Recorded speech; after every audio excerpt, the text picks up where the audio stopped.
ॐ सहनाववतु सहनौ भुनक्तु सह वीर्यङ्करवावहै तेजस्विनावधीतमस्तु मा विद्विषावहै। ॐ शान्ति शान्ति शान्तिः। ॐ पूर्णमदः पूर्णमिदं पूर्णात् पूर्णमुदच्यते पूर्णस्य पूर्णमादाय पूर्णमेवावशिष्यते। ॐ शान्ति शान्ति शान्तिः। विश्वं दर्पणदृश्यमाननगरे तुल्यं निजान्तर्गतम् पश्यन्नात्मनि मायया बहिर्भूतं यथा निद्रया। यः साक्षात् कुरुते प्रबोधसमये स्वात्मानमेवाद्वयम् तस्मै श्री गुरुमूर्तये नमः। इदं दक्षिणामूर्तये। वागीशायस्य वदने लक्ष्मीर्यस्य च वक्षसि यस्यास्ति हृदये संवित् तं नृसिंहमहं भजे। ॐ नमः हंसास्वादित चरणकमलचिन्मकरन्दाय भक्तजनमानसनिवासाय श्रीरामचन्द्राय विश्वसर्गविसर्गादि नवलक्षणलक्षितम् परन्धाम जगद्धाम नमामतं सच्चिदानन्दरूपाय विश्वोत्पत्त्यादिहेतवे तापत्रयविनाशाय श्रीकृष्णाय वयं नमः। यं प्रव्रजन्तमनुपेतमपेतकृत्यम् द्वैपायनो विरहकातर आजुहाव पुत्रेति तन्मयतया तरवोऽभिनेदुः तं सर्वभूतहृदयं मुनिमानतोऽस्मि। संसारसागरे मग्नं दीनं मां करुणानिधे कर्ममोहगृहीताङ्गं मामुद्धर भवार्णवात्।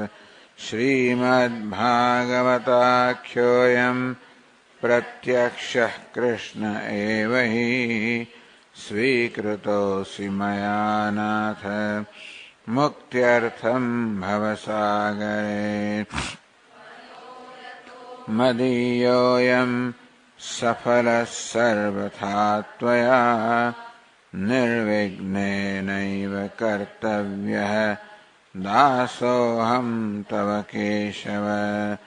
शुकरूपप्रबोधज्ञ सर्वशास्त्रविशारद एतत्कथाप्रकाशेन मदज्ञानं विनाशय। जन्माद्यस्य यतोऽन्वयादितरतः चार्थेष्वभिघ्नस्वराट् तेने ब्रह्महृदाय आदिकवये मुह्यन्ति यत्सूरयः। तेजो वारिमृदां यथा विनिमयो यत्र त्रिसर्गो मृषा धाम्ना स्वेन सदा निरस्तकुहकं सत्यं परं धीमहि।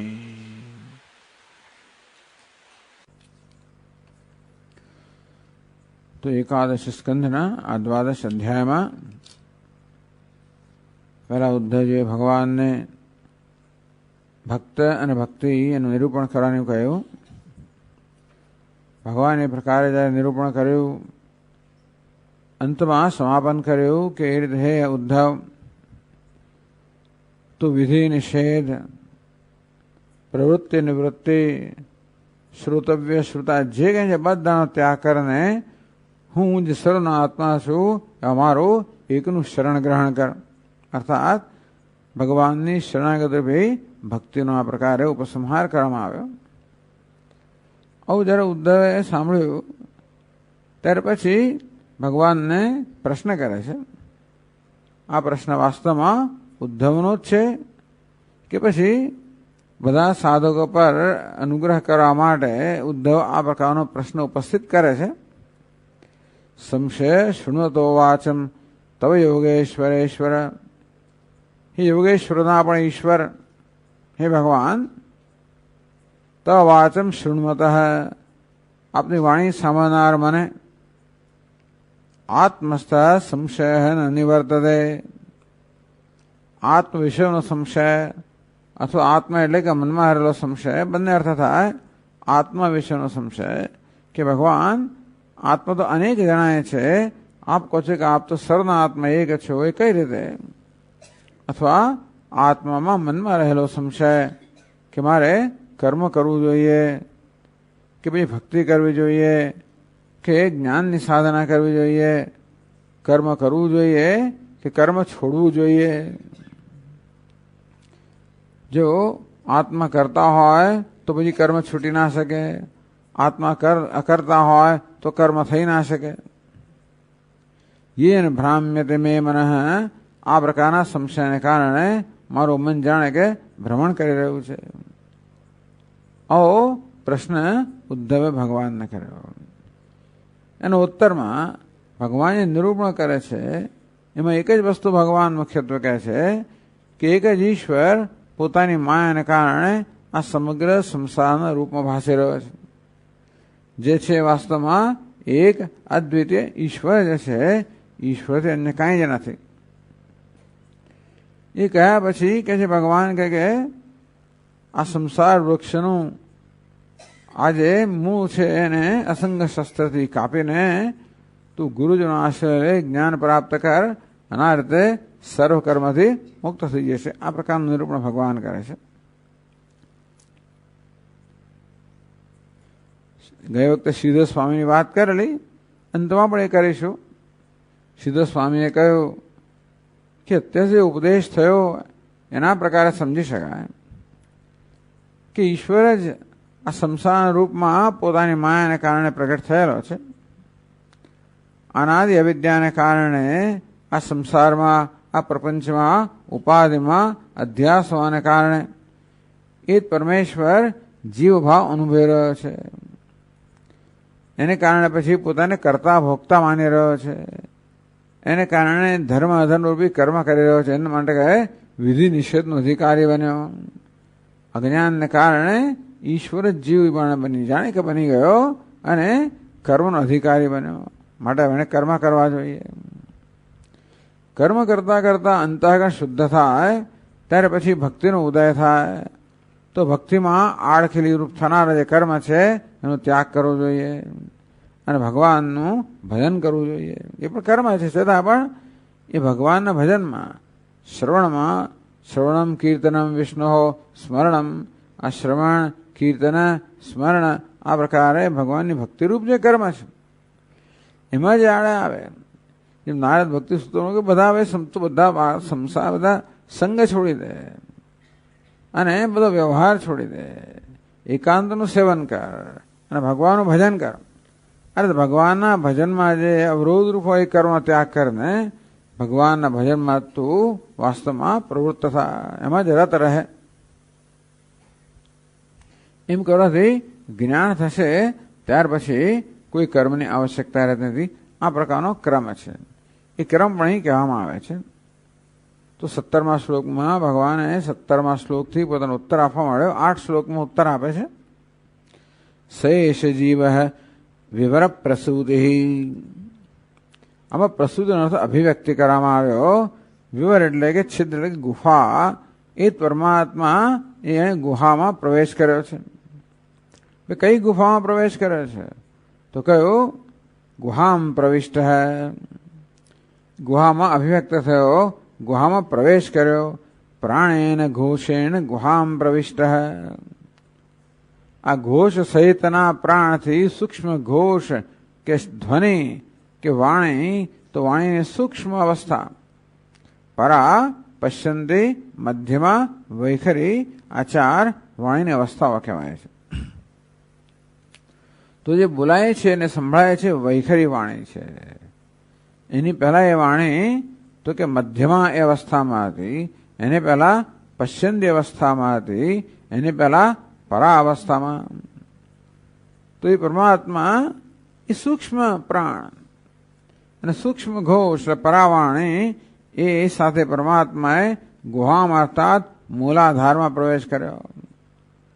તો આ રીતે આ લોકો મૂલાધારને મૂળ માને છે, એટલે ઉપરથી નીચે જવાની આ પ્રક્રિયા છે. ભગવાન નીચેથી ઉપર આવ્યો, સૂક્ષ્મ સ્થૂળ બન્યો, તો આપણે ભગવાનનો જો અનુભવ કરવો હોય તો સ્થૂળમાંથી સૂક્ષ્મ.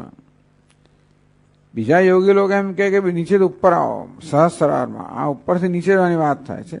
ભગવાન બધે છે હોવાને કારણે કોઈ વળી અનાહત ચક્રની વાત કરે, અનાહત નાદ વગેરેની વાત કરે. એટલે કોઈક હૃદયમાં ભગવાન એમ કહે છે, કોઈ કે ભગવાન સહસ્રારમાં રહેલો છે, કોઈ કે ભગવાન મૂલાધારમાં રહેલો છે. આ જે પ્રક્રિયાને અપનાવીને અપનાવી શકાય. પણ આ મૂલાધારમાં ભગવાને પ્રવેશ કર્યો. મનોમયમ સૂક્ષ્મ ઉપેત્ય રૂપમ, પછી એણે સૂક્ષ્મ મનોમય રૂપ પ્રાપ્ત કર્યું અને સ્થવિષ્ઠ પછી સ્થૂળ બન્યો. મૂળ એટલે કે આ પરાવાણી, સૂક્ષ્મ એટલે કે પશ્યંતી ને મધ્યમા વાણી, અને સ્થૂળ એટલે કે વૈખરી વાણી. એ જ માત્રા સ્વર વર્ણ સવિષ્ઠ, એ જ માત્રા બન્યો. હ્રસ્વ દીર્ઘ એ જ સ્વર બન્યો. ઉદાત્ત અનુદાત્ત એ જ વર્ણ બન્યો. કખ વગેરે સ્થવિષ્ઠ પ્રકારે એ જ ઈશ્વરે સ્થૂળ રૂપ ધારણ કર્યો. તો પરાવણે ચૈતન્ય, પરમાત્મા જે મૂળ સ્વરૂપનું ચૈતન્ય છે, એ ચૈતન્ય આ પ્રાણ સાથે મળીને આ પ્રકારે એને સ્થૂળ રૂપ વાણીનું સ્થૂળ રૂપ ધારણ કર્યું. એને વડે દૃષ્ટાંત આપ્યું. યથા નલહ, કે જેવી રીતે અગ્નિ આકાશમાં સર્વત્ર વ્યાપ્ત છે, દેખાતું નથી, વ્યાપ્ત છે. અનિલ બંધુ ઉષ્મા, અનિલ બંધુ એટલે અનિલ એટલે કે પવન જેનો બંધુ છે અગ્નિ. ટૂંકમાં અગ્નિ આ પવન કે વાયુ છે, એ વાયુનો આશ્રય લઈને ઉષ્માનું રૂપ ધારણ કર્યું. બલેન દારુણી અધિમથ્યમાન, બળપૂર્વક જ્યારે આ લાકડામાં એનું મંથન કરવામાં આવે. અણુ પ્રજાત, અને પછી અણુ બન્યો, ચિનગારી બન્યો, તણખો બન્યો. પેલી વાણી પણ જે પરાવાણી હતી એમાંથી સૂક્ષ્મ બની, એમાંથી સ્થૂળ બની. અગ્નિ પણ સૂક્ષ્મ રૂપમાં આકાશમાં સર્વત્ર વ્યાપ્ત છે. એ જ અગ્નિને જ્યારે બોજોર બળપૂર્વક લાકડામાં મંથન કરવામાં આવે ત્યારે પેલા સૂક્ષ્મ એટલે કે તણખા રૂપમાં પ્રગટ થાય. હવિષા સમિધ્યતે, અને પછી એ અગ્નિમાં હવિષ નાખવામાં આવે, ઘી વગેરે જ્યારે અર્પણ કરવામાં આવે ત્યારે એ અત્યંત સ્થૂળ રૂપ ધારણ કરે. તો અગ્નિ જેવી રીતે અત્યંત સૂક્ષ્મમાંથી આકાશમાં સર્વ વ્યાપ્ત અગ્નિ જે છે, એ અગ્નિ કેવી રીતે લાકડામાંથી મંથન કરવાને કારણે સૂક્ષ્મ બને અને પછી સ્થૂળ બને, તે તો પરમાત્મા પણ પરાવાણીમાંથી આ વૈખરી વાણી બને છે. અને આ રીતે વાણીમાં કેવી રીતે પરમાત્મા અભિવ્યક્ત થયો વાણી રૂપે એ બતાવ્યો. એક દૃષ્ટાંત આપ્યું કે જેવી રીતે આ પ્રક્રિયા દ્વારા સૂક્ષ્માથી સૂક્ષ્મ પરમાત્મા સ્થૂળ વાણી બન્યો. તે જ રીતે બધું બન્યો છે, ખાલી વાણી જ બને છે એવું નથી. એને 19 શ્લોકમાં કહ્યું, એવમ ગતિ કર્મ ગતિ વિસર્ગ ઘ્રાણ રસ દૃક સ્પર્શ શ્રુતિશ્ચ સંકલ્પ વિજ્ઞાનમ અથ અભિમાન સૂત્રમ રજસત્વ તમો વિકાર. આ ગતિ એટલે ગદ એટલે બોલવું. તો જેવી રીતે ભગવાન સ્થૂળ વાણી રૂપે પ્રગટ થયો. જેવી રીતે કર્મ, હાથમાં કર્મના રૂપમાં આવી જ કલ્પના કરવાની. અત્યંત એટલે વાણીની 4 અવસ્થા બતાવીને સ્થૂળ, સૂક્ષ્મ, કારણ અને તુરી એમ કહી શકાય. વૈખરી વાણી એટલે સ્થૂળ, એની પહેલા મધ્યમા વાણી એટલે કે સૂક્ષ્મ, એની પહેલા પશ્ચંતી વાણી એટલે કે કારણ, એની પહેલા પરાવાણી એટલે કે તુરિયા, ત્રણેયથી પર. એમ દરેક વસ્તુ આજે હાથમાં ગતિ છે, હાથમાં જે કર્મ છે એ કર્મ એનું સ્થૂળ રૂપ છે, એનું સૂક્ષ્માદિ સૂક્ષ્મ રૂપ કયું છે તો કે પરમાત્મા તુર્ય રૂપ. એ જ વળી પાછો સૂક્ષ્મ બન્યો, મધ્યમ બન્યો અને પછી સ્થૂળ ગતિ બન્યો, સ્થૂળ કર્મ બન્યો. પછી ગતિ એ પરમાત્મા આપણા પગની અંદર સ્થૂળ ગતિના રૂપમાં વ્યક્ત થયેલો છે. વિસર્ગ તો મળમૂત્ર વિસર્ગ પણ એ જ છે. ઘ્રાણ તો આ જે છે ગતિ, કર્મ, ગતિ, વિસર્ગ, આ કર્મેન્દ્રિયની વાત કરવામાં આવી. આ ભિન્ન ભિન્ન પ્રકારના કર્મ ભગવાન બન્યા. ઘ્રાણ, રસ, દૃક, સ્પર્શ, શ્રુતિશ્ચ એટલે કે સૂંઘવું, સ્વાદ લેવો, જોવું, સ્પર્શ કરવું, સાંભળવું, આજે જ્ઞાનેન્દ્રિયોની પ્રવૃત્તિ છે એ પણ ભગવાન એ ચૈતન્ય સ્વરૂપ જે પરમાત્મા છે એ જ આ બધી જ્ઞાનેન્દ્રિયોની સ્થૂળ પ્રવૃત્તિ રૂપે વ્યક્ત થાય છે. સંકલ્પ, વિજ્ઞાનમ અથ અભિમાન, સંકલ્પ વિકલ્પ મનમાં, ચિત્તમાં સ્મરણ, બુદ્ધિમાં જ્ઞાન, અહંકારમાં અભિમાન, એ રીતે અંતઃકરણની પણ આ સ્થૂળ વૃત્તિના રૂપમાં એ જ વ્યક્ત થયો. સૂત્રમ, આ તો વ્યષ્ટિ એટલે વ્યક્તિગત અભિવ્યક્તિની વાત કરી. સૂત્ર એટલે કે હિરણ્ય ગર્ભ. સૂત્ર એટલે દોરો, જે સમગ્ર જગતને જોડનાર સૂત્ર છે. હિરણ્ય ગર્ભનું બીજું નામ છે સૂત્ર, સમષ્ટિ. તો જેવી રીતે આ વ્યષ્ટિના રૂપમાં ભગવાન આ કર્મેન્દ્રિયો, જ્ઞાનેન્દ્રિયોની પ્રવૃત્તિ રૂપે વ્યક્ત થયો અને અંતઃકરણની તે રીતે તો સૂત્ર એટલે કે સમષ્ટિના રૂપમાં પણ એ જ વ્યક્ત થયો. રજસ, સત્વ, તમો વિકાર, ટૂંકમાં આ ત્રણેય ગુણના સત્વના, સત્વ, રજસ, તમસ, આ ત્રણેય ગુણના જે કંઈ વિકારો છે, કાર્ય કહો, કારણ કહો, આ સર્વ જે કર્મ કહો, આ બધી વાસ્તવમાં એક પરમાત્મા જ અભિવ્યક્તિ છે. હવે આગળ 20મા શ્લોકમાં કહે છે તસ્માદ ઈશ્વરાદિ વ્યક્તિરૂપ પ્રપંચ ન ઈશ્વરાદ ભિન્ન અસ્તિ. તેથી ઈશ્વરની અભિવ્યક્તિરૂપ આ સમગ્ર પ્રપંચ છે ઈશ્વરથી ભિન્ન નથી એમ કહે છે.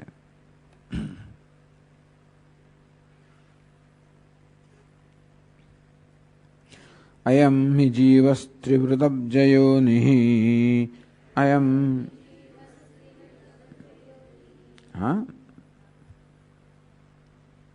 શું છે રાગ બદલાઈ ગયો. અયમ હિ જીવસ્ત્રિવૃતબ્જયોનિ અયમ હિ જીવસ્ત્રિવૃતબ્જયોનિ અવ્યક્ત એકો વયસા સ આદ્યઃ અવ્યક્ત એકો વયસા સ આદ્યઃ વિશ્લિષ્ટ શક્તિર્બહુધેવ ભાતિ વિશ્લિષ્ટ શક્તિર્બહુધેવ ભાતિ બીજાનિ યોનિમ પ્રતિપદ્ય યદ્વત બીજાનિ યોનિમ પ્રતિપદ્ય યત્વ. અયમ હિ જીવ, આ જીવ એટલે જીવ હતી જીવ, જે આપણને જીવાડે છે, જીવતા રાખે છે અને જીવ કહેવામાં આવ્યો. જે જીવે છે તે નહીં, આમ જીવ શબ્દનો અર્થ જે જીવે છે એને જીવ કહેવાય. એટલે આ વ્યક્તિગત જીવાત્મા જે જીવે છે, પ્રાણ ધારણ કરે છે અને જીવ કહીએ તો પ્રાણ ધારણ કરનાર આ જ્ઞાની જીવ છે. પણ જીવ હતી જે જીવાડે છે, પ્રેરક રૂપ જયારે લઈએ ત્યારે જે જીવાડે છે કોણ છે? પરમાત્મા. પરમાત્મા વગર જીવી ના શકે. અસ્થિ ભાતિ પ્રિય પરમાત્મા છે એ જ વાસ્તવમાં એને સત્તા સ્ફૂર્તિ પ્રદાન કરે તો જ જીવ જીવી શકે ને. એ જગત અભિવ્યક્ત થયો હોય, એ જ પ્રાણ વગેરે બન્યો હોય તો જ આ જીવ જીવી શકે. આમ પરમાત્મા જે જીવાડે છે એનું નામ જીવ એવું કહીએ તો જીવ શબ્દનો અર્થ ઈશ્વર થાય. એટલે અયમ જીવ ત્રિવૃત અબજયો નહીં. આદો અવ્યક્ત એક હૈ. સૌથી પહેલા બીજી પંક્તિ અવ્યક્ત એક હૈ વૈસાસ આદ્ય. એ ભગવાન આદ્ય હૈ. આદૌ ભવ.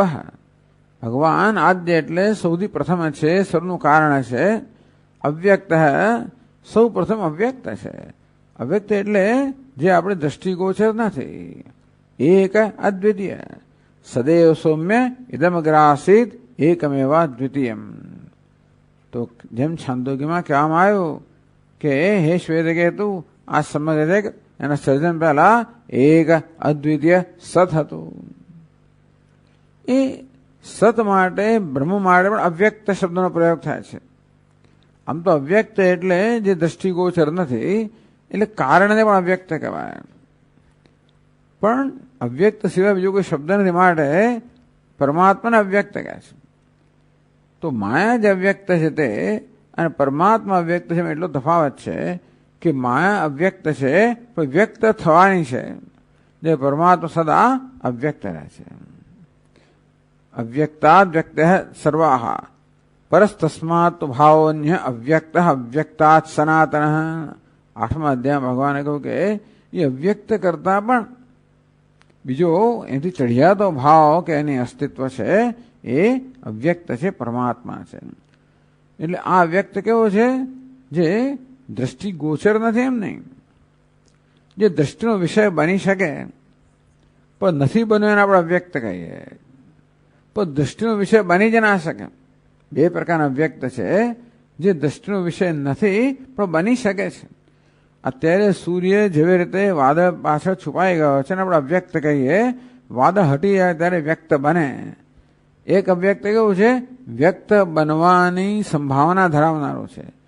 બીજું અવ્યક્ત કયું છે? શ્રોત્રસ્થ શ્રોત્રમ. જે આ બધી જ્ઞાનેન્દ્રિયો છે, જોનારી છે, એનું પણ દ્રષ્ટા છે. વિજ્ઞાતારમરે કેન વિજાનીયાત. તો જાણનાર છે ને કેમ જાણી શકાય? તે જ્ઞાતાનું પણ સ્વરૂપ છે, જે ક્યારેય જ્ઞાનનો વિષય ન બની શકે એવું પરમાત્મા અવ્યક્ત છે. એક અદ્વિતીય છે. મહત્વની વસ્તુ એ છે કે માયા છે પરમાત્મામાં કોઈ દ્વૈત લાવતી નથી. માયા નામનો કોઈ સ્વતંત્ર હસ્તી નથી. આ માયા છે સંપૂર્ણ રીતે પરમાત્મા આધારિત હોવાના કારણે એક પરમાત્માની ગણતરી કરીએ એટલે માયા અંદર આવી જ ગઈ. જ્યાં માયા છે ત્યાં તો પરમાત્મા છે જ, પણ જ્યાં માયા નથી ત્યાં પરમાત્મા પણ છે. એટલે માયા ક્યારેય પરમાત્મા સ્વતંત્ર નથી, જ્યારે પરમાત્મા માયાથી સ્વતંત્ર છે. એ રીતનું એક અદ્વિતીય એટલે આદ્ય જે સૌનું કારણ છે, જે પ્રારંભમાં અવ્યક્ત છે, એક છે. અયમ હિ એ જ એમના માનું કે આ જીવ જેને આપણે કહીએ છીએ, આ સંસાર કહીએ છીએ, એ બીજું કોઈ હોય એ જ એક અદ્વિતીય પરમાત્મા જ આ સંસારના રૂપમાં છે. અયમ હિ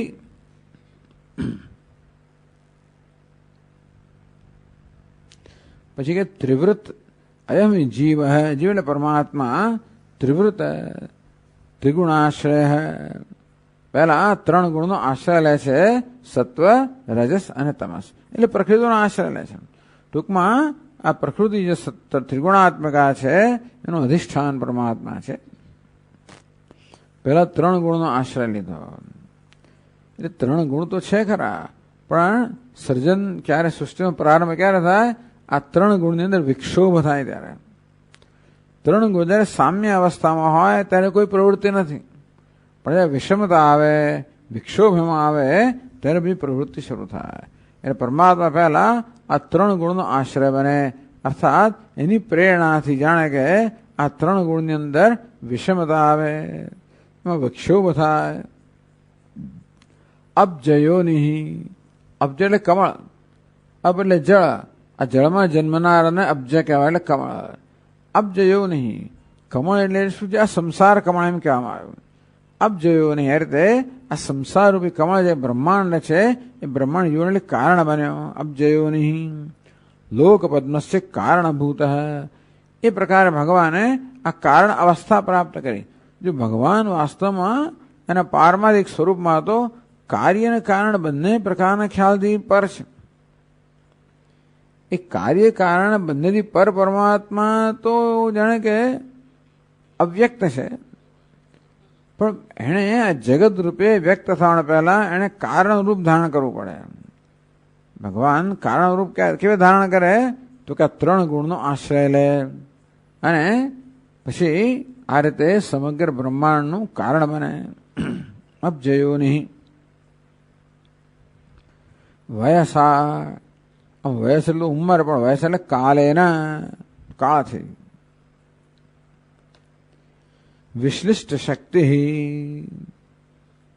ભગવાને વિશ્લિષ્ટ શક્તિ, એ ભગવાને પોતાની શક્તિ માયા શક્તિ છે એનો ઘણા બધા વિભાગ કરી નાખ્યા.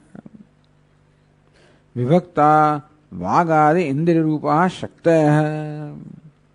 પછી એણે પોતાની માયા જે છે એને આ માયારૂપી શક્તિ છે ને અનેક વિભાગ કર્યા. અંતેથી આ કર્મેન્દ્રિયો, જ્ઞાનેન્દ્રિયો, અંતઃકરણ એ પ્રકાર ભિન્ન ભિન્ન શક્તિ. ઈચ્છા છે કર્મેન્દ્રિયોમાં તો કે ક્રિયાશક્તિ છે, જ્ઞાનેન્દ્રિયોમાં જ્ઞાન શક્તિ છે, અંતઃકરણમાં મનમાં ઈચ્છા શક્તિ છે. એટલે ઈચ્છા શક્તિની અભિવ્યક્તિ અંતઃકરણમાં છે, ક્રિયાશક્તિની અભિવ્યક્તિ ક્રિયાશક્તિ મનમાં છે, એની અભિવ્યક્તિ કર્મેન્દ્રિયોમાં છે, જ્ઞાન શક્તિ પણ મનમાં છે, એની અભિવ્યક્તિ જ્ઞાનેન્દ્રિયોમાં છે. એટલે આ બધી એક જ શક્તિ છે. મૂળ શક્તિ કહેવાય માયા. એને 3 વિભાગ છે: ઈચ્છા શક્તિ, જ્ઞાન શક્તિ, ક્રિયાશક્તિ સ્વરૂપિણી. દેવીનું એક નામ આવ્યું જે ઈચ્છા શક્તિ, જ્ઞાન શક્તિ, ક્રિયાશક્તિ જેનું સ્વરૂપ છે. એક જે માયા છે એના જ આ 3 જણા કે વિભાગ થયા. એક જ માયા જે શક્તિ મૂળ શક્તિ છે એ 3 રૂપમાં અભિવ્યક્તિ થાય. એક જ જેવી રીતે દૂધ હોય એ વળી પેણાના રૂપમાં હોય ને, બરફીના રૂપમાં હોય ને, બાસુંદના રૂપમાં હોય ને, શ્રીખંડના રૂપ, એક જ વસ્તુ હોય, અનેક પ્રકારની અભિવ્યક્તિ. એક જ સોનું હોય જ બંગડી બને, એ જ બુઠ્ઠી બને, એ વળી કંઠી પણ બને. તેવી રીતે એક જ માયા શક્તિ. એમને માનું કે બીજી છે. એટલે શાખયોર્દ્વયી શક્તિ મૂલકા. જેમ રમણ મહર્ષિ કહ્યું કે ભાઈ આ ક્રિયાશક્તિ અને જ્ઞાન શક્તિ છે, એક જ શક્તિની 2 શાખાઓ છે. એટલે આ માયા શક્તિની 3 શાખાઓ થઈ: ઈચ્છા શક્તિ, ક્રિયાશક્તિ, જ્ઞાન શક્તિ. અને એ શક્તિ છેવટે અંતઃકરણ, જ્ઞાનેન્દ્રિયો અને કર્મેન્દ્રિયો. ભગવાનની ક્રિયાશક્તિ સ્થૂળ થતા થતા કર્મેન્દ્રિય રૂપમાં આવે. ભગવાનની આ જ્ઞાન શક્તિ સ્થૂળ અને પ્રાપ્ત થતા જ્ઞાનેન્દ્રિયમાં આવે. ભગવાનની ઈચ્છા શક્તિ સ્થૂળ અને પ્રાપ્ત થતા અંતઃકરણમાં આવી. એટલે શક્તિ એ રીતે પરમાત્મા વિશ્લિષ્ટ શક્તિ બહુધા એવ ભાતિ. ઇવ એક જ પરમાત્મા જાણે કે અનેક બની ગયો એવો. બહુધા ઇવ, ઇવ એટલે કે જાણે કે એ જ પરમાત્મા જાણે કે અનેક હોય એ પ્રકારે ભાસી રહ્યો છે. બહુધા બહુ પ્રકાર અનેક પ્રકારનો બની ગયો હોય. કેટલો અનેકતા એટલે કે હદ વગરની અનેકતા. આ દુનિયાની અંદર તો કંઈ ગણાય નહીં એટલી બધી તો ગેલેક્સીઓ છે. એ દરેક ગેલેક્સીમાં ગણાય નહીં એટલા તારાઓ છે. એમાંનો એક તારો એટલે સૂર્ય, એની આ સૂર્યમંડળ, એમાં એક નાનકડો આપણો ગ્રહ એટલે પૃથ્વી. એમાં જ ગણાય નહીં એટલી વસ્તુ છે. આ પૃથ્વી જેવા ગ્રહમાં જ્યાં આગળ જીવન છે ત્યાં જ કેટલી બધી વિવિધતા છે. 84 લાખ યોનિઓ બધી છે અહીંયા. કેટલાય બધા જાત જાતના પ્રાણીઓ, જીવ જંતુઓ, વૃક્ષ, વનસ્પતિ, અને આની ઉપર પછી ગંધર્વો ને કિન્નરો ને દેવતાઓને શું શું બધું છે. એક ઈશ્વરે કેટલી બધી વિવિધતા પ્રાપ્ત કરે. આ રીતે પોતાની માયા શક્તિ જે છે એના વિશ્લેષથી એક જ પરમાત્મા આમ અનેક રૂપે ભાસી રહ્યો છે. અનેકતા શું છે? માત્ર ભાસવું છે. સત્ય તો એકતા છે. એટલે આ જ વસ્તુ આપણને વેદાંત શાસ્ત્ર સતત શીખવા માંગે છે કે અનેકતા તમને દ્રષ્ટિગોચર થાય એનાથી ન માનવું કે અનેકતા સત્ય છે. સ્વપ્નમાં પણ આપણને અનેકતા દ્રષ્ટિગોચર થાય છે. અનેક બધા એમ ન માનવું કે અનેક લોકો છે, અનેક વસ્તુઓ છે. આપણું એક જ મન જે છે એ જ અનેક બની ગયું છે. અંતે રીતે માયા, આપણું જેમ મન છે એ જેમ સ્વપ્નમાં અનેક બની જાય તેવી રીતે આ પરમાત્માની માયા છે એ વ્યવહારમાં અનેક બની જાય છે. એના માટે દૃષ્ટાંત આપે છે. બીજાન યોનિમ પ્રતિપદ્ય યદ્વત, યદ્વત જેવી રીતે બીજાન એટલે બધા બીજ, યોની, યોની કોને અભિવ્યક્તિ સ્થાન, જ્યાં જન્મ થાય છે એ સ્થળની યોની કહેવાય. આ બીજનું અભિવ્યક્તિ સ્થાન કહેવાય ખેતર. તો બીજને જેવી રીતે આપણે ખેતરની અંદર વાવીએ તો શું થાય છે, એ બીજ અનેક રૂપે ભાસે છે ને. એક જ બીજ છેવટે આના મૂળમાંથી થડમાં અને શાખાઓમાં અને પછી પાંદડા અને પછી ફૂલ ને ફળ અને બીજ અનેક રૂપે ભાસતું હોય છે. તેવી રીતે એ પરમાત્મા એક જ છે પરંતુ અનેક રૂપે ભાસી રહ્યો છે.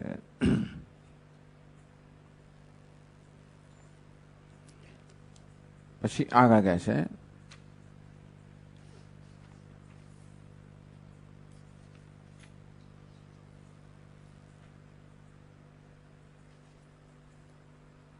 સૃષ્ટિની જ વાત આગળ ચલાવે છે અને એના સ્વરૂપને અને પરમાત્મા કેવી રીતે સૃષ્ટિમાં સર્વવ્યાપ્ત છે બતાવે છે. એક જ પરમાત્મા અનેક બની ગયો કે અનેક રૂપે ભાષે છે. જાણે કે અનેક હોય એમ ભાષે, અનેક બની ગયો નહીં પણ જાણે કે અનેક હોય એમ ભાષે છે. એની સમજાવવાળી 21મા શ્લોકમાં કહે છે યસ્મિન્નિદં પ્રોતમશેષમોતમ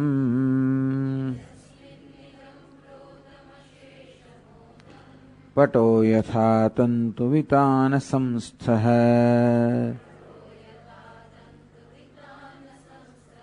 ય એષ સંસારતરુઃ પુરાણઃ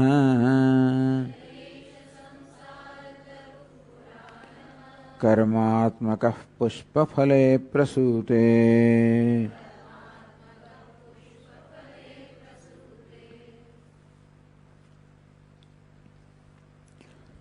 યસ્મિન્નિદં પ્રોતમ યસ્મિન્નિદમ અશેષમ ઓતમ પ્રોતમ.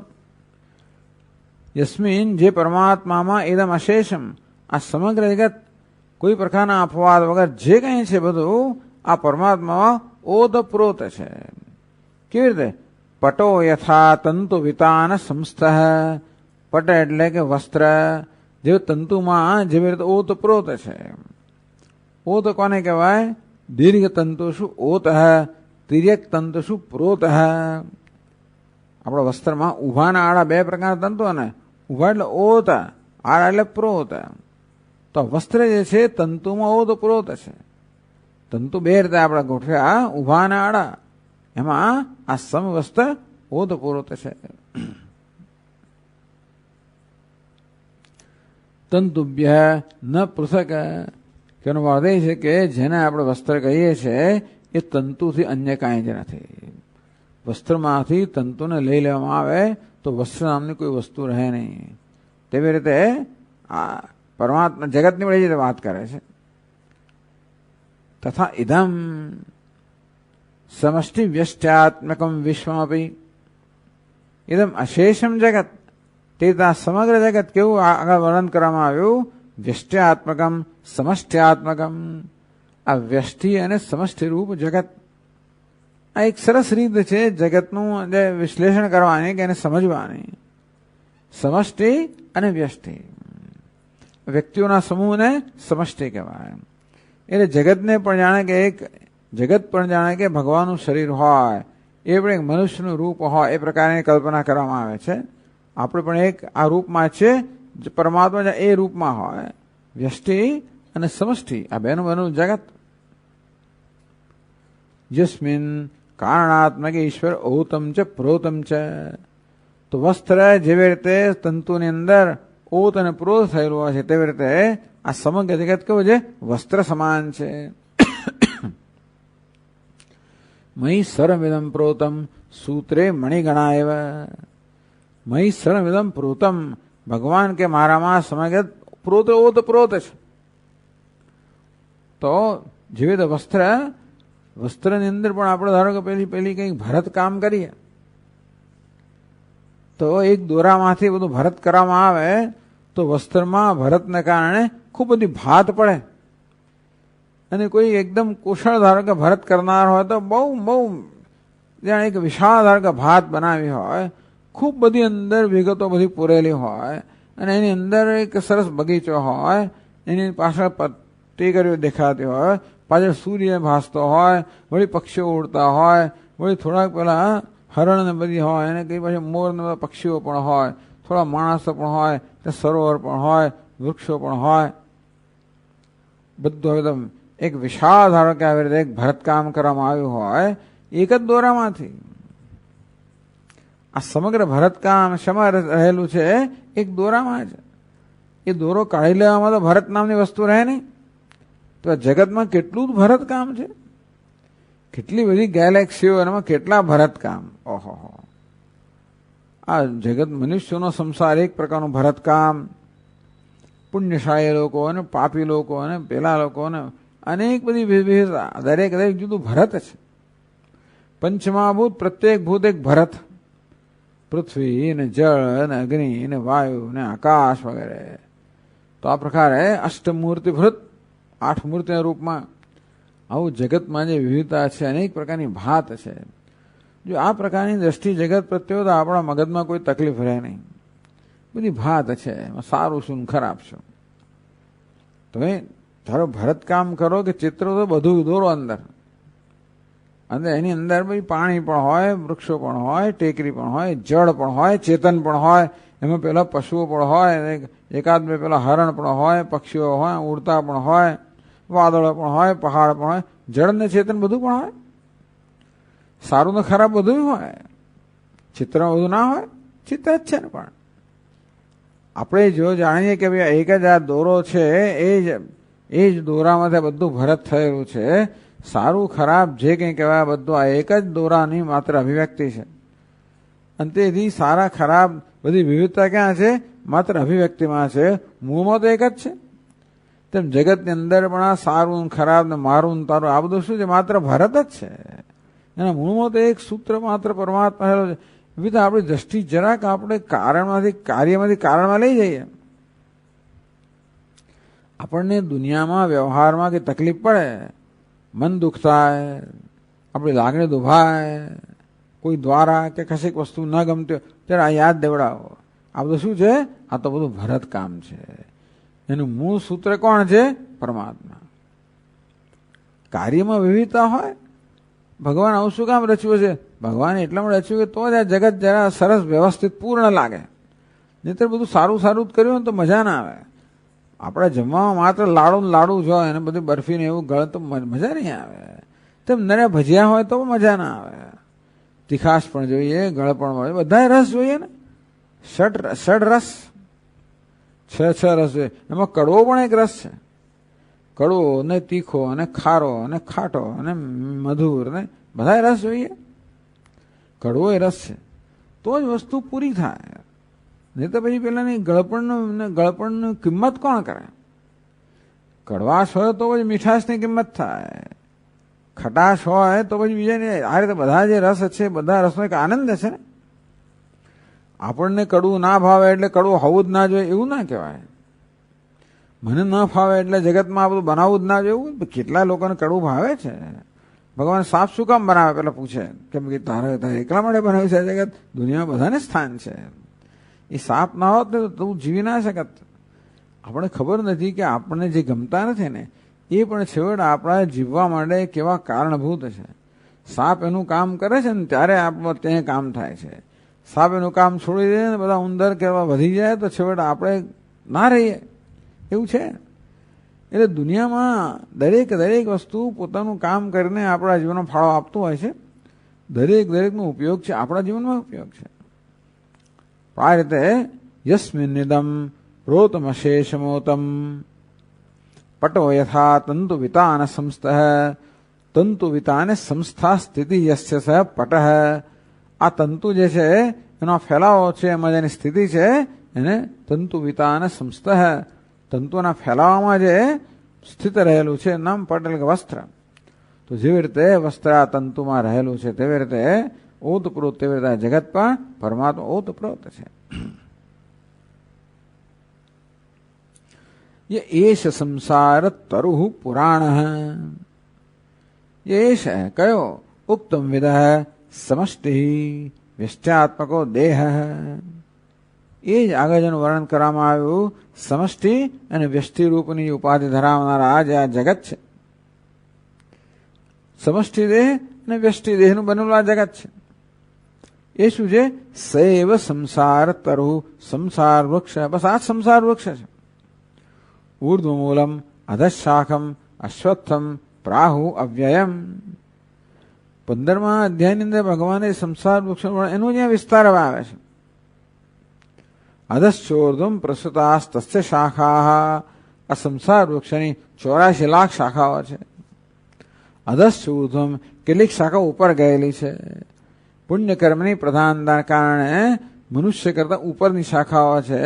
પાપ કર્મની પ્રધાનતાથી મનુષ્ય કરતા નીચેની શાખાઓ છે. પુણ્ય પાપની સમાનતાથી મનુષ્યરૂપી શાખા છે.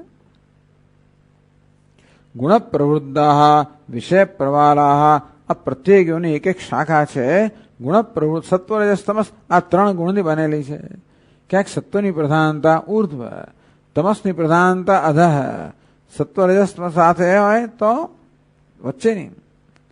ગુણ પ્રવૃદ્ધા વિષય પ્રવાલાહ. આ વિષયરૂપી કૂંપળોને કારણે આ શાખાઓમાં વૃદ્ધિ થતી નવી કૂંપળો ફૂટી જાય છે. અધસ્ય મૂલાની અનુસંતતાની કર્માનુબંધીની મનુષ્ય લોકે. આ મૂળ તો એનું અવિદ્યા છે. બીજા અવાંતરના મૂળ છે. કેવા છે? રાગ દ્વેષ મૂળ ફેલાયેલા છે. અધસ્ય મૂલાની અનુસંતતાની કર્માનુબંધીની. આ મૂળ કેવા છે? કર્મ બંધન ઉત્પન્ન કરનારા છે, કર્મ પરિણમનારા છે. વાસનારૂપી રાગ દ્વેષરૂપી આ બીજા અવાંતર મૂળ છે એ ફેલાયેલા છે. જેને કારણે કર્મ પ્રાણીમાં કર્મ થાય છે. એને કારણે કર્મનું ફળ મળે. વળી નવા રાગ દ્વેષ જન્મે, એમાંથી વળી પાછી ઈચ્છાઓ જન્મે, વળી પાછું કર્મ.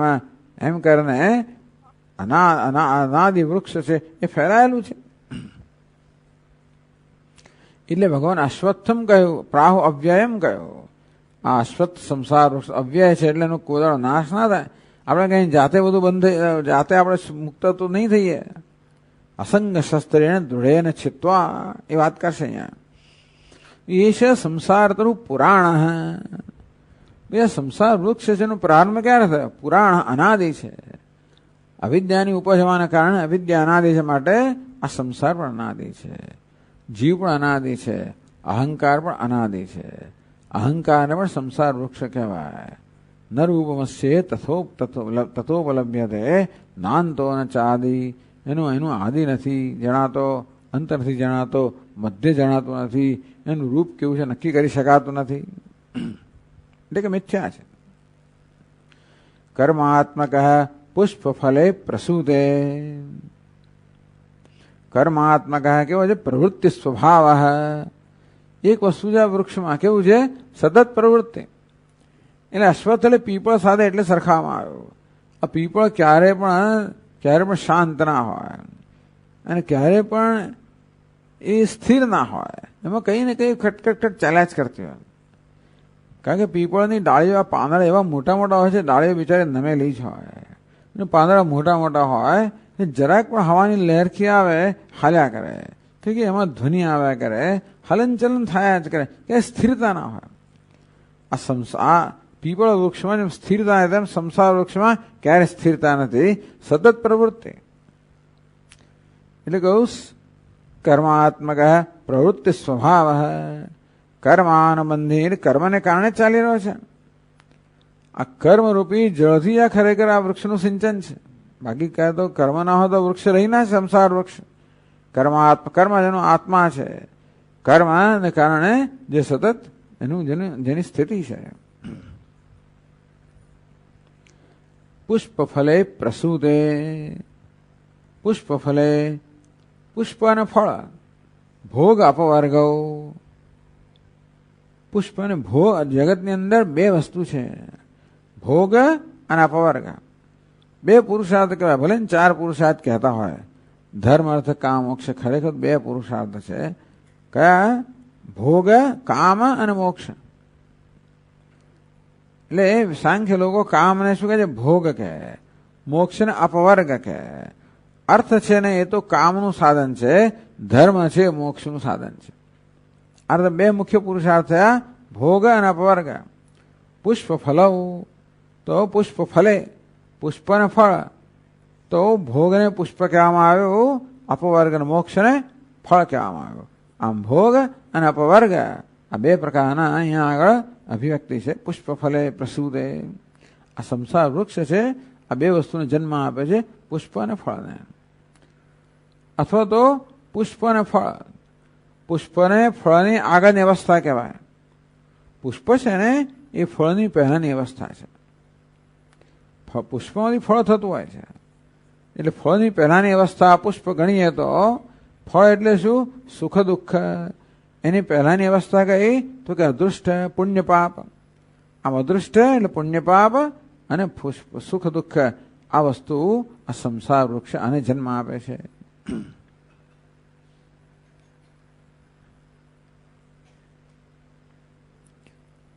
પછી વળી આ વૃક્ષનું આગળ વર્ણન કરે છે. જે લોકો બધું પુસ્તક નથી ને એમણે પુસ્તકો મેળવી લે, ઓફિસમાં હશે હજી આપણી પાસે, એકાદશ સ્કંદના. દ્વે અસ્ય બીજે શતમૂલ સ્ત્રીનાલઃ,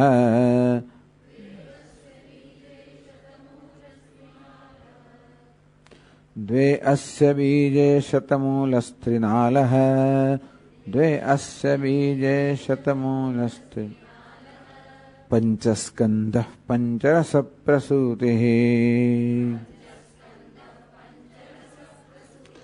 દશૈક શાખો દ્વિસુપર્ણનીડઃ,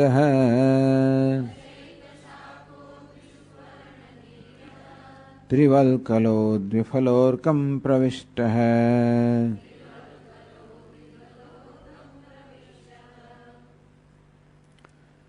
દ્વે અસ્ય બીજે,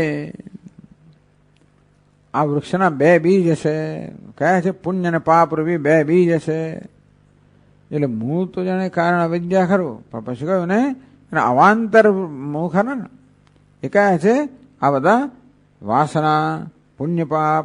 એટલે પુણ્ય પાપ રૂપી આના બે બીજ છે. શતમૂલ, એને અસંખ્યના બધા મૂળ છે.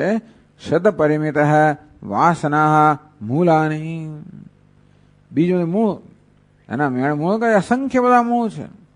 એટલે ભગવાને કહ્યું ને કે અવાંતર મૂળ ચારે બાજુ ફેલાયેલા છે. તેથી આ વાસના રૂપે અવાંતર મૂળ છે. બીજે શતમૂલ ત્રિનાલ, એના ત્રિના ત્રણ ગુણ જે છે એની નાળ છે, એટલે એના થળ છે. આ ત્રણ ગુણ છે આના થળ બન્યા. પંચસ્કંદ, એમાં ત્યાં પંચમહાભૂત ઉત્પન્ન થયા, એના 5 સ્કંદ છે, મોટી મોટી શાખાઓ છે. પંચરસ પ્રસૂતિ, એમાંથી પછી 5 વિષયોમાંથી 5 એના જે રસ છે એ પ્રસૂતિ જેમાં છે. તો પંચ વિષયમાંથી, આ પંચ મહાભૂતમાંથી 5 વિષયો બન્યા. એ શું છે? એનો રસ છે. એટલે વૃક્ષોના 2 બીજ છે, પુણ્ય અને પાપ. એના 3 થળ છે, 3 ગુણ. એના 5 સ્કંદમૂળી શાખાઓ છે, પંચમહાભૂત. એના 5 રસ છે, તો કે પંચ વિષયો. આ પ્રકારે આ વૃક્ષનો વિસ્તાર બતાવ્યો. દશૈક શાખ, 11 શાખાઓ. પછી પેલા મોટી શાખાઓ 5, એમાંથી આ 11 નાની નાની શાખાઓ. કઈ? 10 ઇન્દ્રિયો અને 1 મન મળીને 11 જે છે એની બીજી શાખાઓ છે. દ્વિસુપર્ણ નીડ, બે ત્યાં આગળ માળા છે. સંસાર વૃક્ષમાં 2 માળાઓ છે. દ્વિસુપર્ણ, 2 પક્ષીઓ નિવાસ કરે છે. દ્વાસુપર્ણ સયુજા સખાયા. તો આ સંસાર વૃક્ષમાં 2 પક્ષીઓ નિવાસ કરે છે. કયા 2 પક્ષીઓ? ઈશ્વર પક્ષી અને જીવ પક્ષી. ત્રિવલ્કલ, એના 3 વલ્કલ છે. વલ્કર એટલે એની વૃક્ષની ચામડી, તેને શું કહેવાય આપણે, છાલ. હવે એ કફવાત પિત્ત રૂપે આ 3 છાલ એની છે. દ્વિફલ એના 2 ફળ છે. અર્કમ પ્રવિષ્ટ સુખ દુઃખે ફલે યસ્ય. આ પુણ્ય પાપથી શરૂ થયું, એના ફળ કયા મળે? સુખ અને દુઃખ. આવો સંસાર વૃક્ષ છે, એની એક વિશેષતા બતાવે. અર્કમ પ્રવિષ્ટ સૂર્યમંડળ પર્યંતમ વ્યાપ્ત. આ સંસાર વૃક્ષ તો છે એક સૂર્યમંડળ સુધી વ્યાપેલું છે. એટલે ટીકાકરો અર્થ શું કરે છે કે આ સંસાર વૃક્ષ સૂર્યમંડળ પર્યંત વ્યાપ્ત છે, પરંતુ આ સૂર્યમંડળને ભેદીને જ્યાંથી પાર જાય, એટલે કે જે ઉત્તરાયણ માર્ગ દ્વારા આ સૂર્યના મંડળને ભેદે એની પાર જાય, એને પછી આ સંસારમાં પાછું આવવાનું નથી. પણ જે લોકો અંતર્ગત હોય એ લોકોએ તો પછી યાતાયાત જવાનું આવવાનું ચાલુ રહે.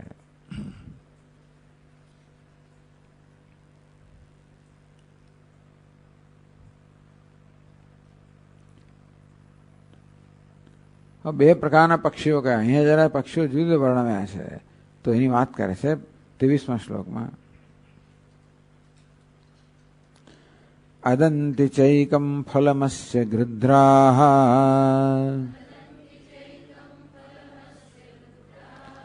ગ્રામે ચરા એકમરણ્યવાસાઃ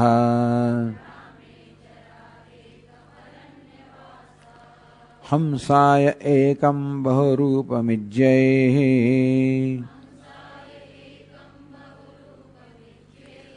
માયામયં વેદ સ વેદ વેદમ. ચાલો, પેલા 2 પક્ષીની વાત થઈ, જીવ અને ઈશ્વર. હવે અહીંયા આગળ આ પાછા આ જીવ નામનું પક્ષી છે, એના 2 પ્રકાર કયા? એક દૈવી સંપત્તિ વાળા અને આસુરી સંપત્તિ વાળા. આમ જીવ નામના પક્ષીઓ છે, એમાં પણ 2 પ્રકાર કયા? એટલે 2 પ્રકારના જગતમાં અહીંયા આગળ મનુષ્યો છે. અદંતિ ચેકમ ફલમસ્ય ગૃધ્રાઃ. ગૃધ એટલે ગીધ. એક પ્રકારના પક્ષીઓ છે, ગીધ જેવા છે. આ ગીધ પ્રાણી, એ પક્ષી જે છે એ ભલે આકાશમાં ઊંચે ઉડતું હોય, પરંતુ એની દ્રષ્ટિ તો નીચે માંસના ટુકડા પર જ હોય. તેવી રીતે આ બધા કેટલીક પ્રકારના જીવો કેવા છે, જેની દ્રષ્ટિ હંમેશા આ વિષય ભોગ પ્રત્યે હોય છે. ગૃધ્રાઃ ગ્રામે ચરાઃ. જે ગ્રામમાં રહેનારા છે, ગામમાં રહેનારા છે, ઘરમાં રહેનારા છે, અર્થાત આ ઘર બાર વગેરેમાં અત્યંત આસક્તિ કરનારા છે, વિષયોમાં આસક્તિ કરનારા છે, એને ગ્રામે ચરાહ કહો. બીજાને અરણ્યવાસાહ કહો, અરણ્યમાં રહેનારા. ટૂંકમાં જે લોકો અનાસક્ત છે. એક પ્રકારના પક્ષીઓ છે આસક્તિ ધરાવનારા છે. ગ્રામે ચરણ ગ્રામની અંદર વિચરણ કરનારા. આમ તો ગ્રામ્ય ધર્મ એટલે કે અત્યંત હીન કક્ષાનો ધર્મ. તેથી આ માત્ર હીન જે વિષયો છે એની અંદર જે લોકો આસક્ત છે. એકમ ફલમ અદંતી. એ લોકો એક દુઃખરૂપી ફળ સતત ભોગવી રહ્યા છે. તો એમ કેમ કહો છો ભાઈ કે ભાઈ આ દુઃખરૂપી ફળ જ ભોગવે? કેમ? લોકોને સુખ મળતું હોય છે જીવનની અંદર, તો ખરું. એટલે આ લોકો સકામ કર્મ કરનારા છે, જેને ગીધ કહેવામાં આવે, જેની દ્રષ્ટિ હંમેશા વિષયો પર હોય છે, વિષયમાં, વિષય ભોગમાં હોય છે. વિષય 2 પ્રકારના હોય, આ પૃથ્વીના વિષયો હોય, સ્વર્ગના વિષયો હોય. આ લોકો પુણ્યશાળી જીવો પણ હોય, પણ જ્યાં સુધી સકામ કર્મ કરનાર હોય ત્યાં સુધી ગીધ જ કહેવામાં આવે છે. એક વાત છે કે સકામ કર્મ ભલે પુણ્ય કર્મ કરતા હોય, યજ્ઞ દાન તપશ્ચર્યા આ બધા કર્મ કરતા હોય, પણ એ કર્મ કરવા દ્વારા કોઈને કોઈ રીતે કશી વિષયોની કે સિદ્ધિઓની પ્રાપ્તિ કરવા ઈચ્છતા હોય, એ દ્વારા પોતાની કામના કે ઈચ્છા પૂરી કરવા ઈચ્છતા હોય, તો એ સંસારી લોકો છે. ભગવાને કહ્યું તત્ર ચાંદ્રમસમ જ્યોતિ યોગી પ્રાપ્ય નિવર્તતે. એને અંધકારમય માર્ગ કહેવામાં આવ્યો. એક પ્રકાશમય માર્ગ છે, બીજો અંધકારમય માર્ગ છે.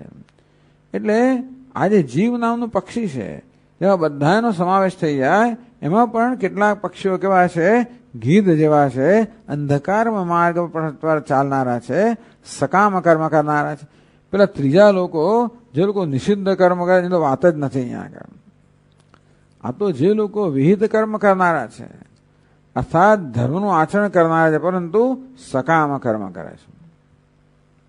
છેવટે તો સ્વર્ગને પણ દુઃખ જ કહેવામાં આવ્યું, કારણ કે મોક્ષની તુલનામાં જોયું તો સ્વર્ગ પણ દુઃખ જ છે ને. એટલે યોગ શાસ્ત્રમાં કહ્યું કે વિવેકી માટે તો જેને આ લોકો વિષયનું સુખ કહે છે એ દુઃખ જ છે. એ યોગ શાસ્ત્રમાં વિષય સુખ આ લોકનું હોય કે પરલોકનું દુઃખ જ કહેવામાં આવ્યું. એટલે આવા ગ્રામેચરાહ એકમ ફલમ અદંતી, એ લોકો દુઃખરૂપી એક ફળ ભોગવે છે. એકમ અરણ્યવાસા હંસાહ એકમ ફલમ અદંતી. અરણ્યવાસા હંસાહ, હંસા વિવેકિનઃ, અરણ્યવાસા સંન્યાસિનઃ. ચલો બીજા કહેવાય એમ માનો કે નિષ્કામ અરણ્યવાસ કરનારા, એટલે કે જે લોકોને આ ઘર બાર બધી વસ્તુમાં કોઈ આસક્તિ નથી, અહમભાવ મોહભાવ નથી, જે લોકો વિવેકી છે, જીવનમાં જાણે છે કે આપણે સકામ કર્મ કરીશું તો હંમેશા ક્ષીણે પુણ્ય સ્વર્ગલોકમ મર્ત્યલોકમ વિસંધિ, વળી પાછા આવા જવાનમાંથી મુક્ત થવાના નથી. પંચદશમાં કહ્યું તે પ્રમાણે પેલું નદીના પ્રવાહમાં તણાઈ રહેલું બિચારું એક જંતુ કે કીડો એક વળમાંથી બીજા વળમાં જાય તેવી રીતે આ સંસારરૂપી પ્રવાહમાં તણાઈ રહેલો જીવાત્મા એક યોનિમાંથી બીજી યોનિમાં જતા હોય છે. હવે વિવેક જેને થયો એ લોકો આમાંથી મુક્ત થવા, મારે સ્વામી ફરી જન્મ નથી લેવા, કંઈક કહો મને, ફરી જન્મ નથી લેવા, મારે ફરી વમણમાં જવું નથી. આ જો વિવેક જેને જન્મ્યો છે એ લોકોને કહ્યું અહીંયા આગળ હંસાહા, હંસ જેવી રીતે નીર અને ક્ષીરનો વિવેક કરે, એટલે હંસ જે વિવેકનું પ્રતીક છે તેવી રીતે જીવનની અંદર પણ જે લોકો શ્રેય અને પ્રેયનો વિવેક કરતા હોય, મનુષ્યના જીવનમાં આ શ્રેય અને પ્રેય આ બંને પસંદગી, બંને વસ્તુ એક સમક્ષ એક સાથે ઉપસ્થિત થતી હોય છે, અને એવા સરખા દેખાય કે આપણે ખબર ના પડે. એટલે તયો શ્રેય આદાન છે સાધુ ભવતી, એમાં જે શ્રેયનું વાસ્તવમાં પસંદગી કરે છે એનું કલ્યાણ થાય છે, અને જે લોકો યોગક્ષેમની પ્રેરણા પ્રેયની પસંદગી કરે છે એ લોકો પોતાના પુરુષાર્થથી ભ્રષ્ટ થઈ જાય છે. એ લોકો શ્રેયની પસંદગી કરનારા છે કે પ્રેય તો બહુ પ્રિય લાગે ખરું, પણ કેવું છે તાત્કાલિક આપણે ખુશ કરનારો, દીર્ઘકાળમાં દુઃખ આપનારો. આ તત્કાલ કદાચ દુઃખ મળતું હોય, દીર્ઘકાળનું સુખ છે. એટલે આવી રીતે દીર્ઘકાલીન સુખ જે જોવે છે. હંસાહ અરણ્યવાસા, એમને સંન્યાસિનઃ અથવા તો વિવેકિનઃ. એકમ વિદ્યામયમ સુખરૂપમ ફલમ અદંતી, એ લોકો વાસ્તવિક સુખરૂપી ફળને પ્રાપ્ત કરે છે. ટૂંકમાં જ્યાં વૈરાગ્ય છે, વિવેક છે, ત્યાં વૈરાગ્ય છે. અને અરણ્ય એટલે કે એ લોકોએ બધા ઘરનો ત્યાગ કર્યો છે, કર્મ ત્યાગ કર્યો છે. ટૂંકમાં એમણે પોતાનું સમગ્ર જીવન જ્ઞાનની સાધનામાં સમર્પિત કર્યું તો જ અરણ્યમાં જાય ને. એટલે એના પરિણામે એ લોકોને જ્ઞાન પ્રાપ્ત થવાથી એ લોકો જે મોક્ષરૂપી સુખ છે એ જેને સાચું સુખ કહેવાય. એ યો એ ભૂમા તત્સુખમ નાલ્પે સુખમ અસ્તિ. પેલા બધા અલ્પની અંદર વિચરણ કરનારા છે, એટલે એમાં સુખ છે જ ને, એને સુખ માને એવો ભ્રમ સેવે છે, વાસ્તવમાં દુઃખ જ છે. એક સુખ તો માત્ર પરમાત્મામાં જ છે, એ સુખરૂપી ફળ આ લોકો પ્રાપ્ત કરે છે.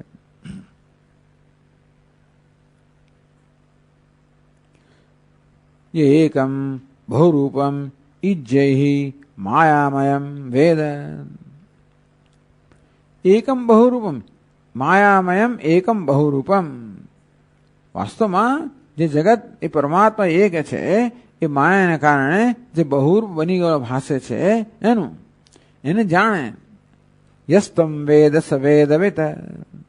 જે સંસાર વૃક્ષને જાણે છે એ વેદને જાણનારો છે, વેદના રહસ્યને જાણનારો છે. તો સંસાર વૃક્ષને જાણવું ક્યારે કહેવાય? એ વૃક્ષના મૂળને જાણ્યું ત્યારે. એટલે ઉર્ધ્વમૂલમ અધશાખમ. ઉર્ધ્વ અર્થાત આ પરમાત્મા છે, સર્વ અતીત પરમાત્માનું મૂળ છે. એ મૂળ સહિત જે વૃક્ષને જાણે છે એ જ વાસ્તવમાં જાણે છે, એ વેદના રહસ્યને જાણે છે. એટલે કહે છે કે માયામયમ વેદ. માયા એકોહમ બહુશ્યામ એવી સંકલ્પ રૂપયા. વાક્ય આપણે ક્યાંય મળતું નથી, પણ બહુશ્યામ પ્રજાયેતિ. કોઈક રીતે આ વાક્ય બહુ પ્રસિદ્ધ છે, પ્રચલિત છે.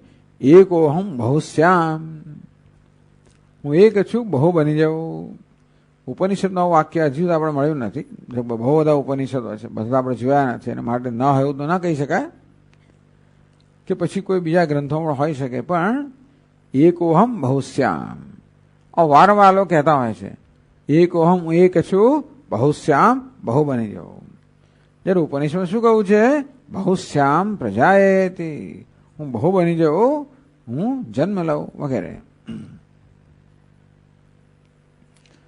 પરંતુ આ માયાને કારણે એક સંકલ્પ જન્મ્યો. માયા એટલે શું? સંકલ્પ. પહેલો માયામાંથી સંકલ્પ જન્મ્યો, બહુશ્યામ હું બહુ બની જાઉં. સો કામયત બહુશ્યામ પ્રજાયેતિ, એણે કામના કરી, સંકલ્પ થયો હું બહુ બની જાઉં. તો માયાની પહેલી અભિવ્યક્તિ કઈ છે? આ સંકલ્પ. બહુરૂપમ એટલે બહુરૂપમ જાત એક જ પરમાત્મા આ અનેક રૂપમાં જે ભાસી રહ્યો છે.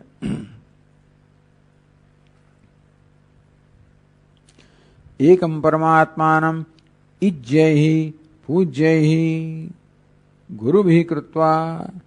જે લોકો આ પરમાત્મા એટલે ભગવાને થોડોક આપણા જીવનની અંદર એક કોયડો મૂકેલો છે, એક જાણે પડકાર મૂકેલો છે કે તમે મને શોધી કાઢો. એટલે તમારી સામે જ છું, સામે છું, બધે છું, તમારો આત્મા જ છું. પણ પહેલા તો અનેકને લોકો સત્ય જ માની લે છે, તે એકની પ્રાપ્તિ થવાની સંભાવના જ નથી. પણ વાસ્તવમાં અનેક તો માયા છે, જે છે તો એક જ છે. આ ક્યાં ખબર પડે? ઇજ્જૈ પૂજ્યૈ ગુરુભિ. ઇજ્જ છે, પૂજ્ય છે, ગુરુઓ છે, એમની પાસેથી યો વેદ. આ જ્ઞાન કોની જાતે થવાનું નથી, પરંતુ ગુરુનું શરણાગતિ લઈને એના ચરણે જે શાસ્ત્રોનું શ્રવણ મનન વગેરે કરે છે, એ લોકો અનેકમાં રહેલા એકને જાણે છે. જેમ પેલી બધી બહુ ચિત્ર ગૂંચવાડા ભરેલી ઘણી બધી રેખાઓ હોય, એમાં આપણને કે શ્રી કૃષ્ણ દેખાય તો કંઈ આપણે ફાંફા માર્યા જ કરે, કશું દેખાય નહીં. પછી કોઈ ગુરુ મળે તો જો સ્વામીજી દેખાડું તમને, જો આ ભગવાનની બે આંખો દેખાય, બહુ ગૂંચવાડો છે. પછી દેખાય તો દેખાય, વાત તો સાચી, બે આંખો છે, ઓ નાક, એમના હોઠ દેખાય, ચહેરો દેખાયો, પછી મુગટ દેખાયો, મોરપીંછ દેખાયો, વાંસળી દેખાય, ત્રિભંગી દેખાય, પછી આખું ચિત્ર પણ દેખાય. આવા બધા અનેક રહેલો એક આ ગૂંચવાડાનો રહેલો અધિષ્ઠાન જે છે એ બતાવનાર ગુરુ જ્યારે હોય ત્યારે આપણે એક પરમાત્મા પોતાને માયાના સંકલ્પથી જે બહુરૂપ બની ગયો છે, એમાં એ એક પરમાત્માને જે જાણે છે. કેવી રીતે? આ ગુરુની મદદથી.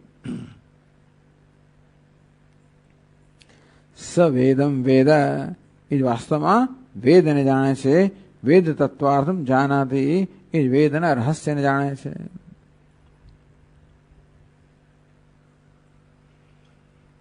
અને છેલ્લે 24મા શ્લોકમાં કહે છે, એવં ગુરુપાસનયૈક ભક્ત્યા વિદ્યા કુઠારેણ શિતેન ધીરઃ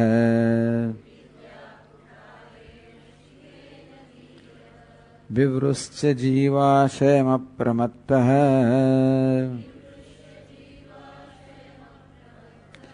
સંપદ્ય ચાત્માનમથત્યજાસ્ત્રમ.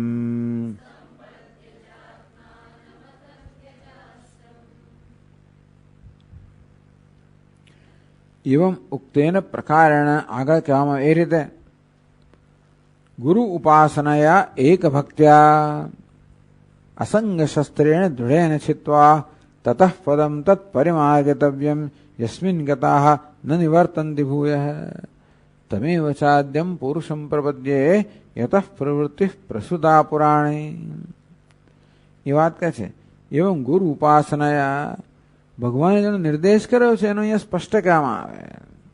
તતઃ પદમ તત્પરિમાર્ગતવ્યમ, અસંગ શસ્ત્રથી આ જગત સંસાર વૃક્ષને છેદીને, અસંગ શસ્ત્ર છેદીને પછી એ ગુરુનું શરણ લેવું જોઈએ અને પછી એ પરમાત્માને જાણવો જોઈએ. જેને જાણ્યા પછી ફરી પાછો આવવાનો નથી. કેમ જાણવો? એ જ પરમાત્મા જેમાંથી અનાદિ પ્રવૃત્તિનો પ્રારંભ થયો એનો જ આશ્રય લઈને એના ભક્તિથી. એવમ ગુરુ ઉપાસનાયા એક ભક્ત્યા, ગુરુજીની ઉપાસના અને તયા લબ્ધયા મદે એક ભક્ત્યા, બે અર્થ કરવામાં આવ્યા. ગુરુજીની ઉપાસના તો ગુરુજીની ઉપાસના રૂપી એક ભક્તિ, ગુરુજીની ઉપાસના જ ભક્તિ છે. એ દ્વારા મને પ્રાપ્ત કરો, અથવા ગુરુની ઉપાસના દ્વારા મારી ભક્તિ પ્રાપ્ત કરો, એ દ્વારા જ્ઞાન પ્રાપ્ત કરો. એક ભક્ત્યા વિદ્યા કુઠાયણ શિતેન ધીર વિવૃશ્ય, વિવૃશ્ય એટલે કે છેદીને, કઈ વિદ્યા કુઠારણ, વિદ્યારૂપી કુહાડીથી. એ વિદ્યા કુહાડી કે અહમ બ્રહ્માસ્મિ વિદ્યા, કે અસંગ શસ્ત્ર અસંગો હમ, હું અસંગો જે પ્રકાર ત્યાં એ કુહાડી છે. એ કુહાડી કેવી છે? શીતેન, જે શીત એટલે કે ધારદાર બનાવવામાં આવે છે. બાકી બુઠ્ઠી કુહાડી હોય ને તો ગમે તેટલા ઘા માર કરો કશું ના થાય.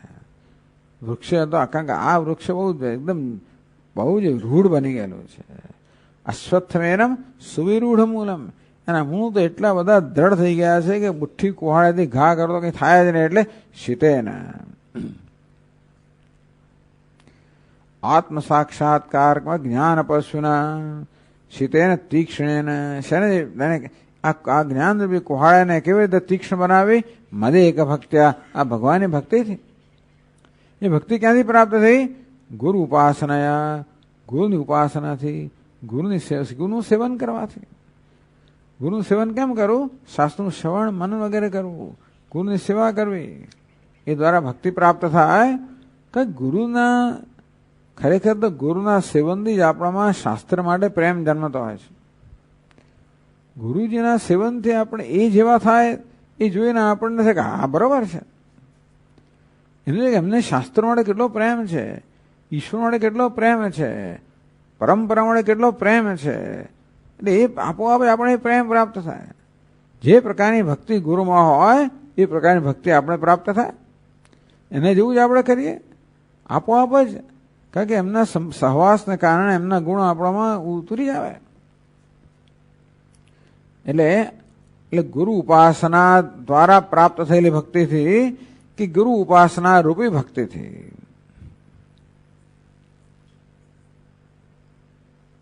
વિદ્યા કુઠારેણ તીક્ષ્ણેન શીતેન, એકદમ ધારદાર બનાવેલી આ વિદ્યા રૂપી કુહાડી છે. આત્મ સાક્ષાત્કાર નામ વિદ્યા એવી કુહાડીથી. અપ્રમત્ત ધીર, બે વસ્તુ કહેવામાં આવી. જીવાશમ અપ્રમત્ત, અપ્રમત્ત એટલે સાવધાની, અને ધૈર્ય.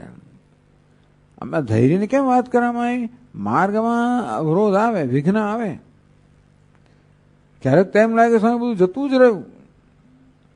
સ્વામી આમ ઘણી વાર ધ્યાન કરતો બહુ સરસ થાય, ઘણી વાર 15 દાડા સુધી થાય જ નહીં, એમ લાગે બધું પ્રાપ્ત કરેલું જતો રહ્યો. ધૈર્ય જોઈએ, પ્રાપ્ત કરેલું કશું જાય નહીં. અને તેથી માર્ગમાં વિઘ્નો આવે પણ ખરા.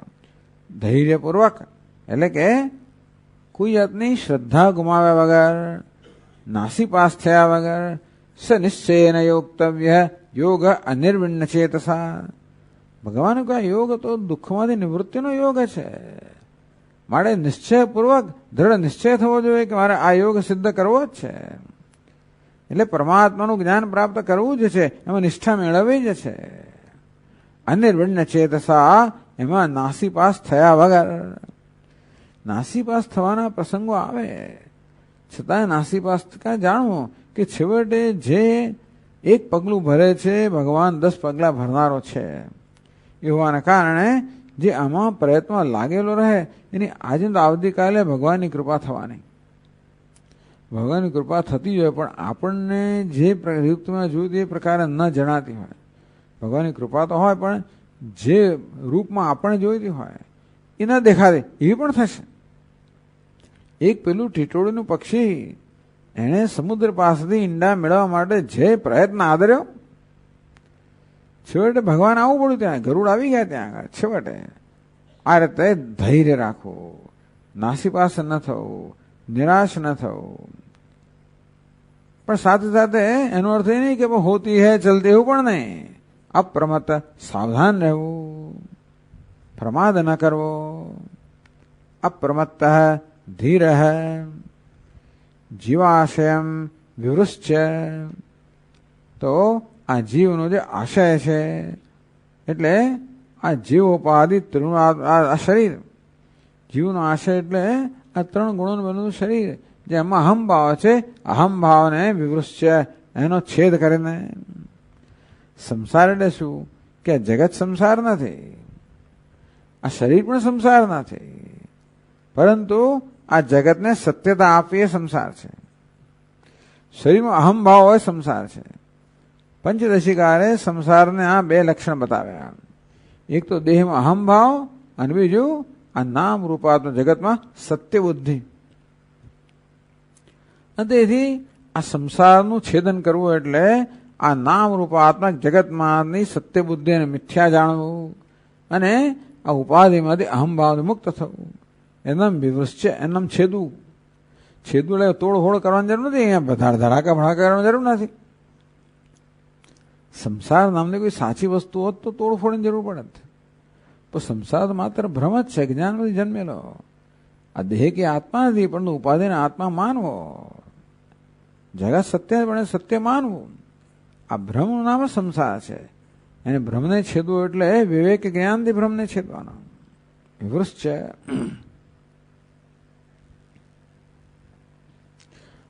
સંપદ્ય છે આત્માનમ પરમાત્માનમ સંપદ્ય. પ્રાપ્ય, પરમાત્માને આત્મરૂપે જાણીને અથ ત્યજે અસ્ત્રમ, ત્યાર પછી પેલું અસ્ત્ર છે ને કુહાડી છે એને છોડી દે. વિદ્યા કુઠારણ, આ જ્ઞાન જ કુહાડી હતી. પણ જ્ઞાનમાં નિષ્ઠા પ્રાપ્ત કરવી પડે. આ જ્ઞાનમાં નિષ્ઠા પ્રાપ્ત એટલે કે જ્ઞાનથી આપણે ખરેખર તો અજ્ઞાનને છેદવાના જ છે.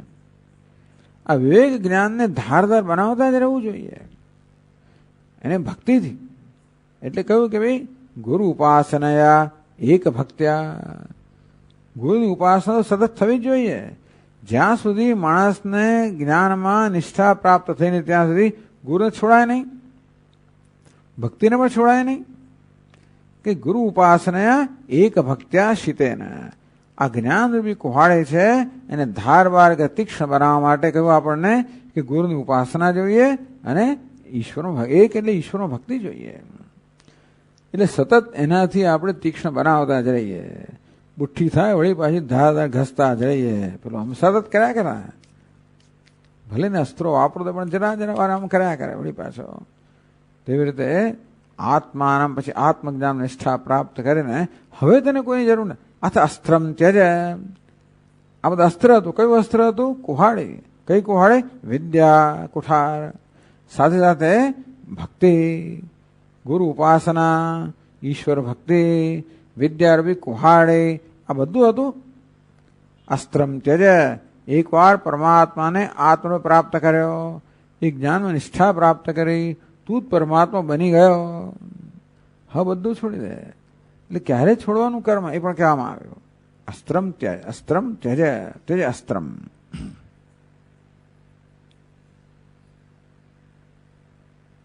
સાધન સમૂહ ત્યજ. આ રીતે તમે જુઓ હવે કેવો ભગવાને જવાબ આપ્યો. આમ આપણે વાંચી તો ખબર જ ના પડે કે આ પ્રશ્નનો જવાબ ક્યાં આમાં આપ્યો. પણ 129 પાના પર પ્રશ્ન સંશય શૃણુતો વાચમ તવ યોગેશ્વરેશ્વર. આ રીતે પ્રશ્ન, આનો સંશયનો એટલે પ્રશ્ન અહીંયા કહેવામાં આવ્યો. પછી એનો આ પ્રકારે ઉત્તર આપવામાં આવ્યો. સ એશ જીવ વિવર પ્રસૂતિ. 17મા શ્લોકથી એના 8 શ્લોકમાં ઉત્તર આપવામાં આવ્યો. તો કહેવામાં આવ્યું કે ઈશ્વર તાવત સ્વમાયાવશાત પ્રપંચાત્મના ભાતિ. પહેલા કહેવામાં આવ્યું કે ઈશ્વર પોતાની માયાના કારણે આ પ્રપંચના રૂપમાં ભાસી રહ્યો છે. તત્ પ્રપંચ અધ્યાસાચ જીવાનામ અનાદિ અવિદ્યા કર્તૃત્વાદી. એ પ્રપંચમાં આ જગતને સત્યતા આપવાથી ઉપાધિ અહમભાવથી આ જીવોમાં કર્તૃત્વ ભોક્તૃત્વ આવ્યું. તત વિધિ પ્રતિષેધ અધિકાર. કર્તૃત્વ ભોક્તૃત્વ આવે એટલે આપણે કર્મના અધિકારી બન્યા તો શાસ્ત્રનો આપણા પર આદેશ થાય, વિધિનો નિષેધ, આ કર અને પેલું ના કરીશ. કર્તૃત્વ આવ્યું એટલે શાસ્ત્રના આપણે કંટ્રોલ નિયમમાં આવ્યા. તદાનીમ સત્વ શુદ્ધ્યર્થમ કર્માણી, એ પછી અંતઃકરણ શુદ્ધ કરવા માટે કર્મ કરવામાં આવ્યા. એટલે કર્મ કરવાનું આગળ તે પ્રશ્ન એ હતો કે ભગવાને બધું કહ્યું છે ઉદ્ધવના આટલા અધ્યાયમાં. કર્મ કરવાનું કહ્યું છે, ભગવાનનું શરણ ભક્તિ બધું છોડીને ભગવાનનું શરણ કરવાનું કહ્યું છે, અને જ્ઞાન પણ કહ્યું છે. એટલે મારે શું કરવું? આવો એ સંશય એક અર્થ આવો પણ થયો કે મારે શું કરવું? તો કે તું કર્મ કર, ક્યાં સુધી? અંતઃકરણ શુદ્ધ થાય ત્યાં સુધી. પછી સત્વે શુદ્ધે પુનઃ કર્મ જાડ્ય પરિહારાય ભક્તિ વિક્ષેપ કર્મ આદરમ પરિત્યજ્ય. અંતઃકરણ શુદ્ધ થયા પછી આ કર્મની જડતા છે એનો છોડ, અને ભક્તિમાં વિક્ષેપ કરનારા કર્મ છે એનો ત્યાગ કર. દૃઢ વિશ્વાસ એનો ભજાય તે ઉત્તમ, એટલે કે ધીર દૃઢ વિશ્વાસથી તું ચિંતા ના કરીશ ઉદ્ધવ, બધું છોડીને મારી પાસે આવ, વિશ્વાસ રાખજે, હું તને મુક્ત કરીશ. પછી માં શુચ દૃઢ વિશ્વાસથી. બીજાને એટલે કહ્યું કે મયા સ્યાહ અકુતો ભયમ, તું નિર્ભય બની જઈશ, ચિંતા ના કરીશ, દૃઢ વિશ્વાસથી ભક્તિ કર. એટલે અમે એવું થયું ને, ગુરુ ઉપાસના એક ભક્ત્યા. કેટલાક ટીકાકારો કે બે માર્ગની વાત કરવામાં આવી, એક ભક્તિ માર્ગ અને જ્ઞાન માર્ગ. તો એવું જો અર્થઘટન કરવામાં આવે તો આવું આવી રીતે દૃઢ ઉપાસના મારું ભજન કર એવો અર્થ થાય. જાતાયંત વિદ્યા ન કિંચિત કર્તવ્યમસ્તી, એકવાર પછી ભજનને કારણે વિદ્યા જન્મી પછી કોઈ કર્તવ્ય રહેતું નથી. એટલે કહ્યું ત્યજ અસ્ત્રમ, બધા સાધનો ત્યાગ કર. બીજી રીતે જોઈએ તો ચાલો પરમેશ્વર એક જ છે, પ્રપંચ બની ગયો અને જીવ પણ બની ગયો અને ખૂબ બહુ રીતે ભાસી રહ્યો છે, અને એમાં આ શરીરમાં અહમભાવ જે આપણને ભેદ જણાવડાવે છે એનો ત્યાગ કરીને વિદ્યાથી અહમભાવનો નાશ થાય ત્યારે અધ્યાસની નિવૃત્તિ થાય. પછી જીવ પરમેશ્વર ઐક્ય પ્રાપ્ત કરે અને તો જે સિદ્ધ જ છે એને પ્રાપ્ત કરે છે, અને પછી બધી વસ્તુનો ત્યાગ થાય છે. આ પ્રકારે બધી વસ્તુ બતાવી.